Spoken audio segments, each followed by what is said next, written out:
Bom dia, família! Sejam bem-vindos a mais um devocional diário. Feliz segunda-feira para você aí, bom começo de semana. Desde já para você, que essa semana seja abençoada na presença de Deus e que os nossos tempos juntos aqui de manhã, né? Todas as manhãs, seja também um tempo rico, abençoador para você conhecer a Bíblia, conhecer os ensinamentos da Bíblia e coisas práticas para o nosso dia a dia. O capítulo de hoje ele vai trazer uma coisa muito específica da época de Paulo, que parece que não tem nada a ver com a nossa vida, mas você vai ver que o princípio que Paulo ensina tem tudo a ver com a minha vida, a sua vida e os nossos relacionamentos. Nós vamos olhar hoje 1 Coríntios capítulo 8. 1 Coríntios capítulo 8 é o nosso texto de hoje. Quero convidar você a abrir sua Bíblia lá comigo, para você poder pegar junto comigo tudo que está acontecendo aqui. 1 Coríntios capítulo 8 é um momento importante no livro, na carta de Paulo aos Coríntios, na primeira carta de Paulo aos Coríntios, porque nós estamos entrando num novo assunto. Um novo assunto que Paulo vai tratar com a igreja em Corinto. Então vamos lembrar um pouquinho? Paulo esteve em Corinto 1 ano e meio. Plantando a igreja, pregando, ensinando, discipulando pessoas. Ele vai, segue os rumos que Deus tem para a vida dele, e ele ouve depois que a igreja em Corinto estava passando por algumas dificuldades, tinha divisões na igreja, estavam divididos por causa de opiniões, por causa de várias coisas. Ele trata, nos primeiros 4 capítulos da Bíblia, ele trata sobre divisões, ele fala um pouco sobre isso, da Bíblia, não, do livro, né? Ele trata sobre divisões. E a primeira carta de Paulo aos Coríntios, ela tem 5 tópicos que Paulo responde, 5 problemas pontuais que foram trazidos para Paulo. Lá está com problema nisso. E Paulo, então, escreve a carta pontuando cada um desses problemas. E o problema que vai aparecer aqui em 1 Coríntios capítulo 8 é o terceiro já. Ok? Primeiro eram as divisões, nós olhamos isso, capítulo de 1 a 4. Depois, algumas questões de imoralidade sexual e problemas no casamento. Paulo trata isso nos 5, 6 e 7. E agora, no capítulo 8, versículo 1, a gente vê Paulo introduzindo o tema que nós vamos falar tanto hoje quanto nos próximos dias. Dá uma olhada comigo, capítulo 8, versículo 1, só para você entender como está mudando o foco e qual que é a pergunta que Paulo está respondendo. Olha aqui como fica claro para a gente quando a gente entende isso. Diz assim: com respeito aos alimentos sacrificados aos ídolos, sabemos que todos temos conhecimento, o conhecimento traz orgulho, mas o amor edifica. Vamos entender. Então, com respeito aos alimentos sacrificados aos ídolos. O que Paulo está falando aqui? Uma coisa muito específica da época de Paulo é que a cidade de Corinto, nós já falamos sobre isso, era um grande centro, uma cidade importante, uma cidade extremamente idólatra, tá? Como talvez a gente nunca tenha visto no Brasil, o nível de idolatria que existia em Corinto. E junto com esses ritos idólatras e os templos pagãos e toda a idolatria que existia ali, existia um costume de você pegar um boi, por exemplo, ou uma ovelha, você vai e sacrifica esse animal ao deus pagão, lá no templo pagão, porque o sacrifício de animais não era uma coisa específica do judaísmo, mas muitas religiões tinham isso, e você vai lá e sacrifica o boi ao deus pagão, faz lá um ritual pagão em cima daquele boi, e aí você pega o boi e leva para o açougue e vende o boi. E o camarada, não suspeitando de onde vem o boi, chega no final de semana para comprar uma carne para assar com a família, e mal sabe ele que ele está comendo uma carne que previamente havia sido sacrificada aos ídolos. E a pergunta que surge na igreja em Corinto é: cara, pode isso? Tem problema? Pode comer uma carne que foi sacrificada a ídolos? E se não pode, como que eu vou saber? O vendedor do açougue vai dizer: não, isso aqui nós não sacrificamos a ídolo, não. Imagina, a gente não faz essa coisa. Aqui o boi vem direto do pasto. Como que eu vou saber se veio, se não veio? Pode, não pode? Tem problema, não tem problema?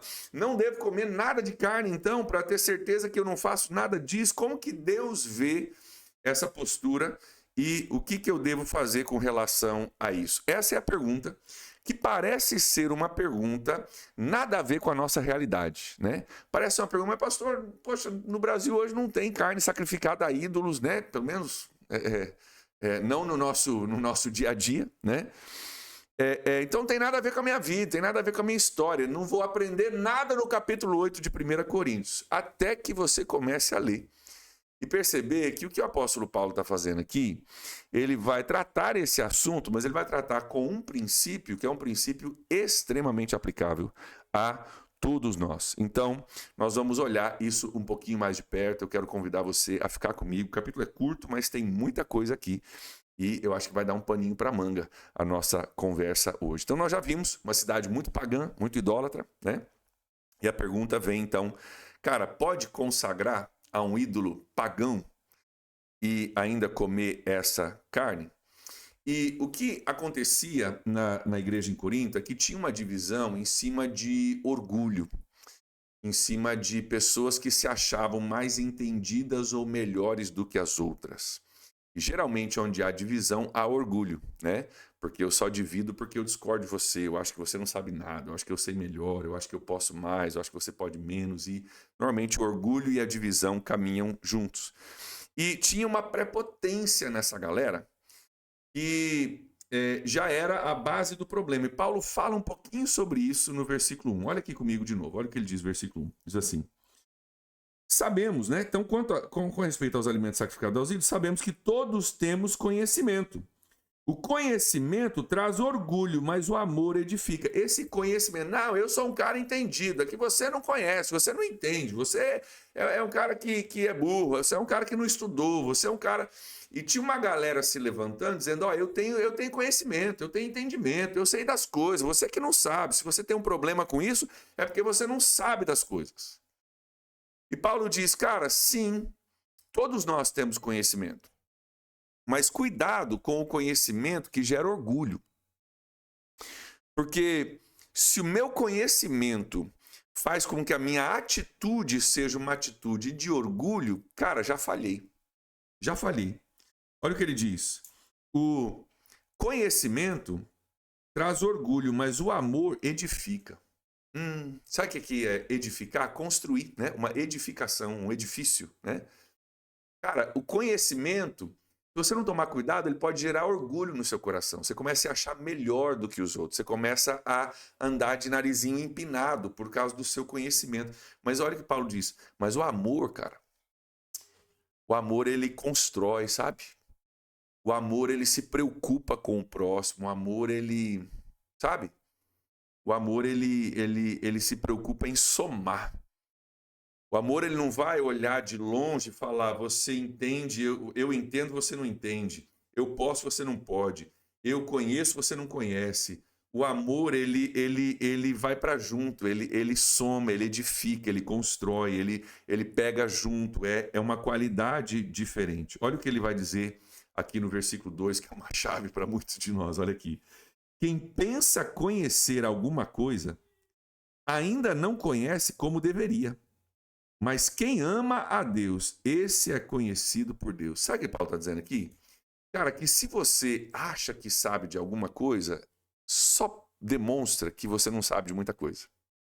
O cara que se acha entendido, o cara é o expert, esse cara sabe. Quando o cara se acha muito, quando o cara acha que sabe muita coisa, provavelmente, na grande maioria dos casos, ele está somente demonstrando a sua ignorância. Sabe por quê? Porque a atitude correta é assim, cara, quanto mais você sabe, quanto mais você estuda, mais você tem que perceber o quanto você não sabe, tá? Teologia é uma coisa assim, sabe? Tem gente que, um dos maus, né, de quem estuda teologia, que o cara fez ali um semestre de teologia, ele já quer dar aula no pastor, né? Pastor, porque essa interpretação bíblica está errada, porque afinal eu estou cursando teologia. E o que a gente percebe quando a gente vai estudar teologia é o seguinte, cara, eu estudei muito, mas quanto mais eu estudo, mais eu percebo o quanto eu não sei e quanto ainda tem que conhecer. E o quanto, inclusive, a minha capacidade só racional é incapaz de entender a revelação de Deus. Eu preciso da iluminação do Espírito Santo para poder compreender as Escrituras. E normalmente a pessoa que mais estuda tem uma humildade maior porque ela consegue perceber o quanto ela não sabe ainda.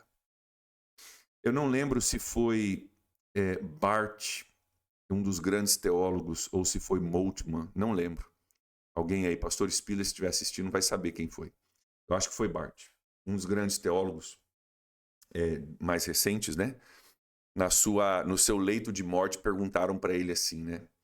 Cara, provavelmente você não vai escapar dessa doença e tal. Diz para nós aí, cara, a coisa mais assim profunda de Bíblia, de Deus, de teologia que você já conheceu, assim. Diz para nós assim, solta uma pérola assim, sabe, nos últimos dias da sua vida, você que é um grande teólogo, grande pensador, autor de muitos livros, tem gente que se especializa só na teologia de Barth.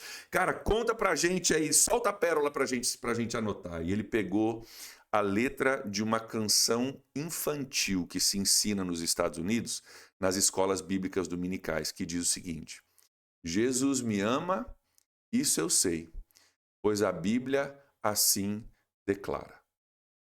E esse grande teólogo, grande homem de Deus, no seu leito de morte, todo mundo ali, né, preparado para ver que pérola que esse cara vai soltar. Ele pega a letra de uma música infantil. E ele diz, cara, sabe o que eu sei? Sabe o que é a pérola que eu sei? Resumo da minha vida, da minha obra teológica. Jesus me ama. Isso eu sei, porque a Bíblia assim declara.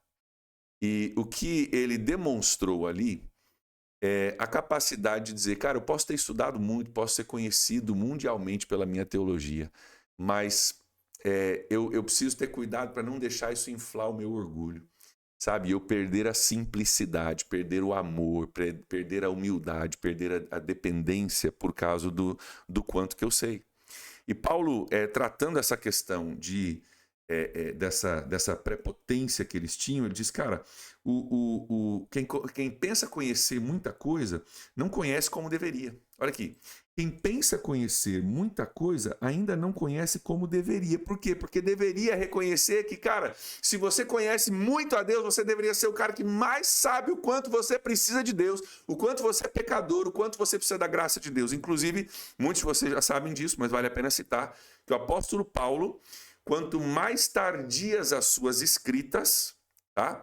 Quanto mais velho Paulo estava quando escrevia as suas cartas, mais ele falava dos seus erros, dos seus pecados, das suas fraquezas, das suas fragilidades. O Paulo mais novo era um cara que, né, falava ainda sobre isso, com certeza, mas quanto mais velho, quanto mais tempo de caminhada com Jesus, mais humilde ele era, mais quebrantado ele era, mais dependente de Deus ele era. Isso é sinal de alguém que não alcançou somente conhecimento, mas alcançou sabedoria. Paulo diz, cara, se você acha que você conhece muita coisa, você ainda não conhece como deveria. Olha só o que ele vai fazer aqui, então, falando sobre isso. Ele inicia concordando com o argumento de que não teria problema você comer uma carne sacrificada a ídolos. Olha o versículo 4 comigo. Ele começa concordando, dizendo o seguinte: portanto, em relação ao alimento sacrificado aos ídolos, sabemos que o ídolo não significa nada no mundo e que só existe um Deus. Pois mesmo que haja os chamados deuses, letra D minúscula, quer no céu, quer na terra, como de fato há muitos deuses e muitos senhores, e para nós, porém, há um único Deus, letra D maiúscula, e Pai, letra P maiúscula, de quem vem todas as coisas, para quem vivemos, e um só Senhor, letra S maiúscula, Jesus Cristo, por meio de quem vieram todas as coisas e por meio de quem vivemos. O que Paulo está falando aqui, cara? De fato, tem muita gente que considera que tem muitos deuses. Mas a gente sabe que só existe um Deus. Os outros deuses são falsos deuses. São deuses para aqueles que os têm como Deus, mas não são deuses verdadeiros. Você pode ir, por exemplo, um lugar hoje na Índia que tem milhares e milhares e milhares e milhares de deuses, com nomes, com rituais, com ídolos, com cores e simbologias e tudo mais. Paulo vai dizer, cara, lá na Índia tem um monte de deus, tem milhares de deuses, mas não são deuses de verdade, são deuses de letra D maiúscula. Você considera, alguém pode considerar eles um deus, mas só tem um único Deus verdadeiro, criador de todas as coisas. A gente sabe disso. Então, de certa forma, essa carne que está sendo sacrificada a esses deuses não está sendo sacrificada a nada, porque o Deus não existe de fato. É uma criação pagã, uma criação da mente da pessoa que imaginou um Deus que é um Deus falso, não é o Deus criador do universo, não é o Deus revelado na Bíblia, é um Deus, até como as imagens sugestem, feitos por mãos de homens, né? Que tem que ter uma estátua lá para simbolizar, né? Tem que ir lá fazer talhar, né? Na madeira, na pedra, esculpir no ferro para poder ter uma imagem daquele Deus ali. Diz, cara, a gente sabe que esses deuses são todos falsos e que, de certa forma, uma carne, então, sacrificada a esses deuses não foi sacrificado a ninguém, porque só existe um Deus verdadeiro. Versículo 7. Contudo, nem todos têm esse conhecimento. Alguns, ainda habituados com os ídolos, comem esse alimento como se fosse um sacrifício idólatra. Então, o que ele está dizendo? Cara, então a gente sabe que não existe outro Deus além do Deus. Então, assim, uma carne sacrificada a um Deus pagão é uma carne sacrificada a nada, porque deuses pagãos não existem.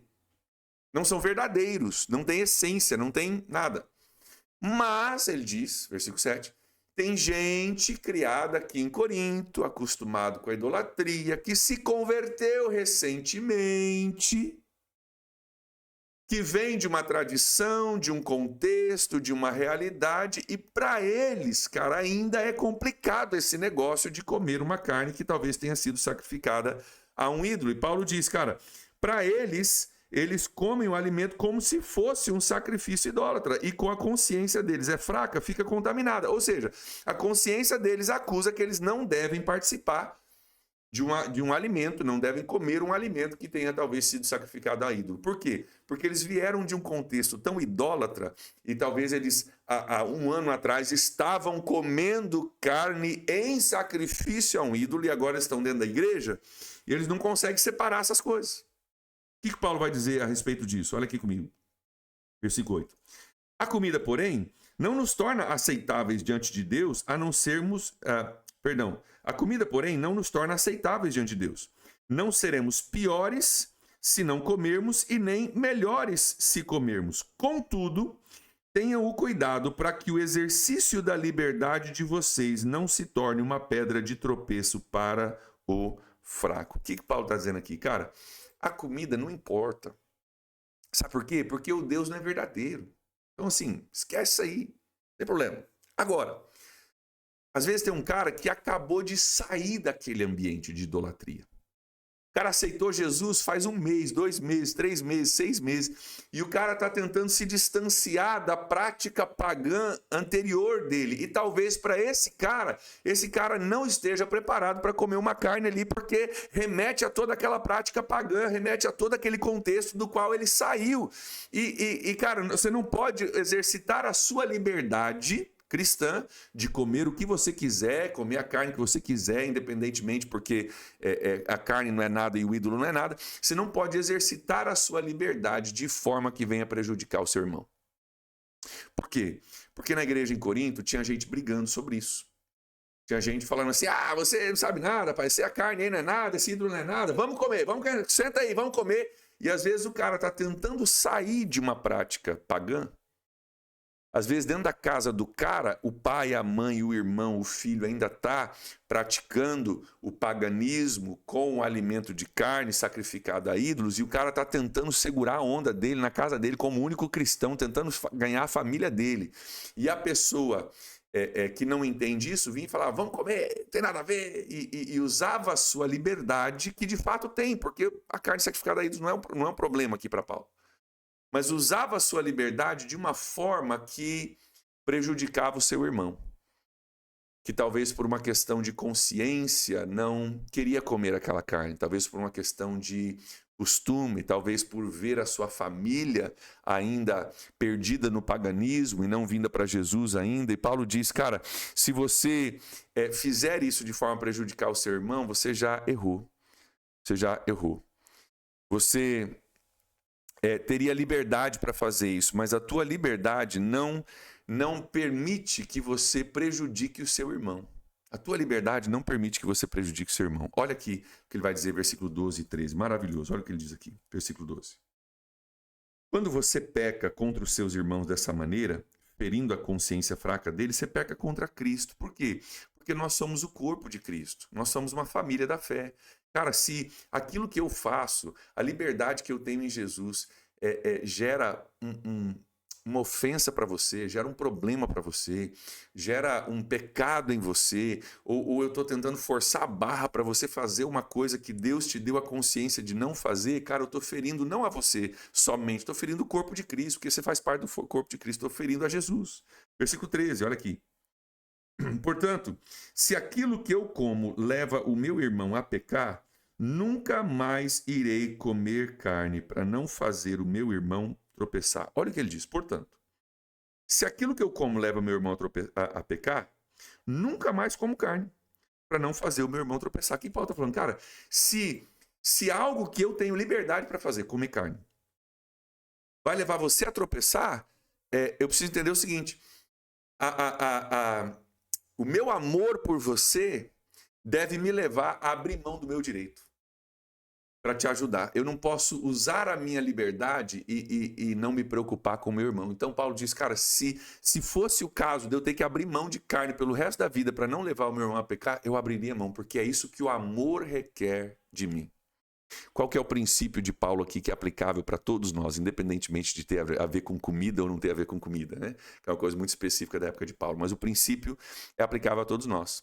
É a regra do amor. É a lei do amor. É a lei de dizer, cara, a minha liberdade não pode infringir sobre a sua caminhada com Jesus. E que nenhuma liberdade minha pode ser mais valorizada do que a lei do amor. O que eu devo a vocês é o amor. O que nós devemos uns aos outros é o amor. E eu posso ter liberdade de fazer algumas coisas que talvez você não tenha. E você pode ter liberdade de fazer algumas coisas que talvez eu não tenha. E tem coisas que não são necessariamente pecado, mas se leva alguém a pecar, pode ser um problema muito grande. Aqui eu quero abrir um parêntesezinho aqui, só para a gente falar um pouquinho sobre algumas coisas. Eu quero deixar claro para você, ainda hoje tem alguns debates, né?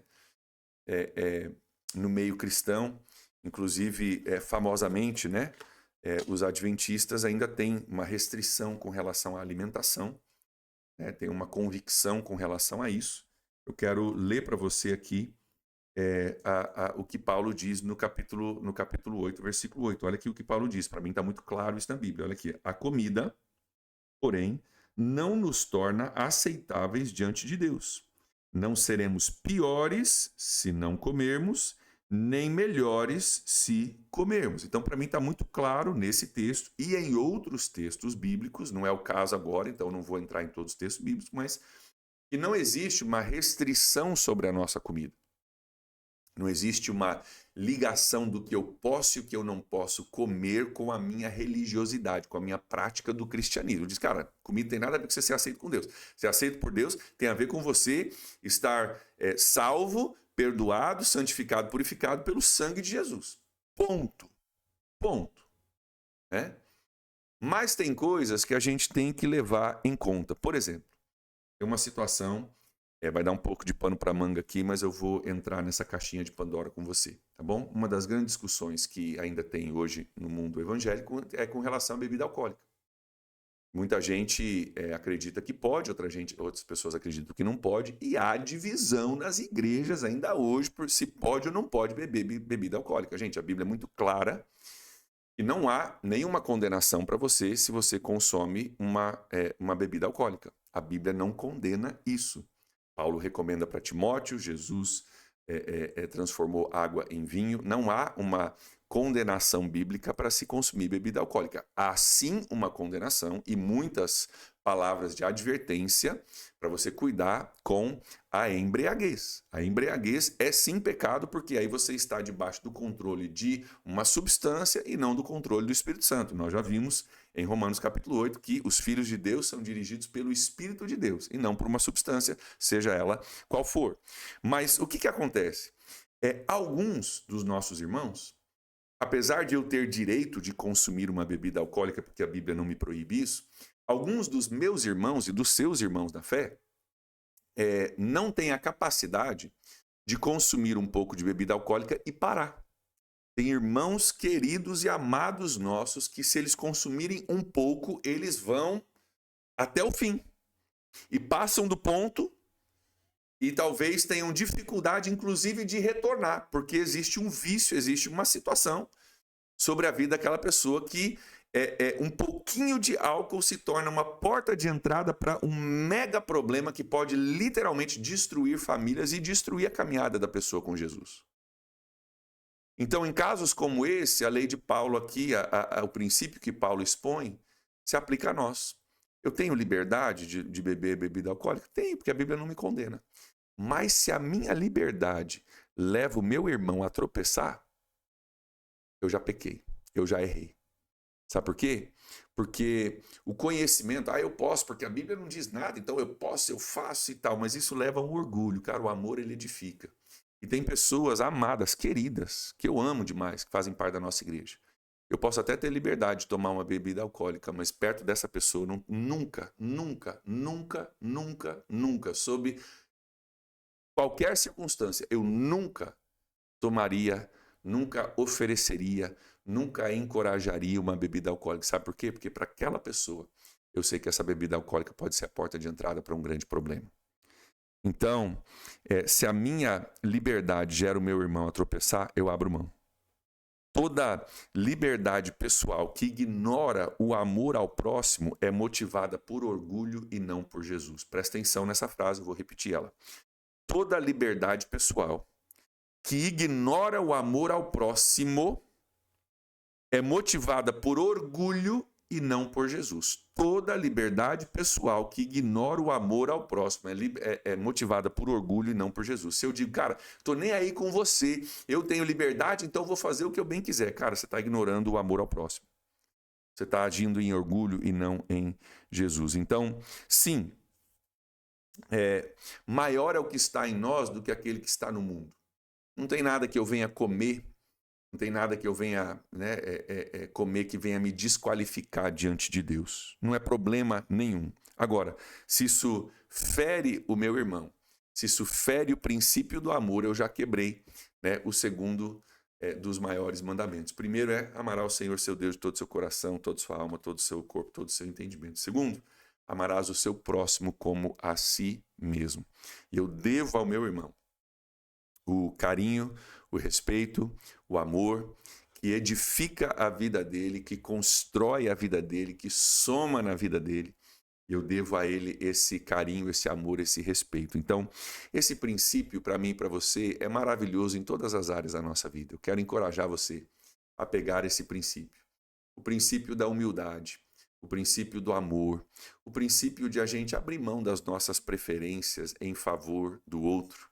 E de a gente lembrar o seguinte, o que eu devo a vocês em primeiro lugar, e todos nós devemos uns aos outros, é o amor.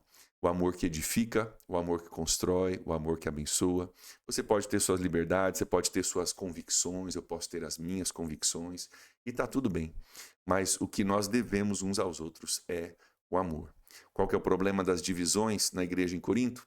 Eles perderam o amor, estão tão divididos sobre assuntos, opiniões, que eles esqueceram do maior mandamento, o mandamento de amar o próximo como a si mesmo. Então, nessa semana, nesse dia que se inicia hoje, que você possa abrir mão, talvez da sua preferência, você possa abrir mão, talvez, do seu direito, da sua opinião, daquilo que você acha, e que você possa exercer hoje o amor, que você possa hoje edificar.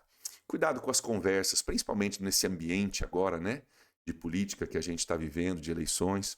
Cuidado com as conversas. Procure conversas que edifiquem.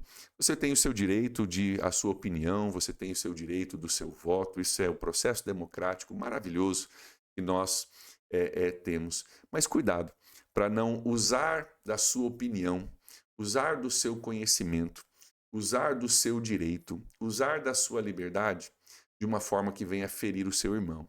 Cuide disso. Vamos somar hoje, vamos edificar, vamos trazer a lei do amor e vamos perseverar no amor acima de todas as coisas. Esse é o exemplo de Jesus para nós e é um excelente exemplo para a gente poder seguir juntos hoje. Amém? Vamos orar por isso? Pai, muito obrigado por esse devocional de hoje, obrigado por essa palavra tão antiga e ao mesmo tempo tão relevante para todos nós. Ajuda-nos hoje, Deus, a aplicar o princípio de Paulo às nossas vidas. Reconhecemos que é fácil quando a gente fala dos outros, mas é difícil quando é a nossa hora de fazer isso. Então, dá-nos graça hoje, para que nós possamos fazer isso bem, representando Jesus e agradando, não a nossa opinião, não ao nosso ego, mas agradando o Espírito Santo de Deus, que deseja operar e edificar a vida de pessoas através de nós. Nós oramos assim, em nome de Jesus. Amém. Amém, queridos. Deus abençoe vocês aí. Nos vemos amanhã para mais um devocional. Um ótimo dia e até amanhã. Tchau, tchau.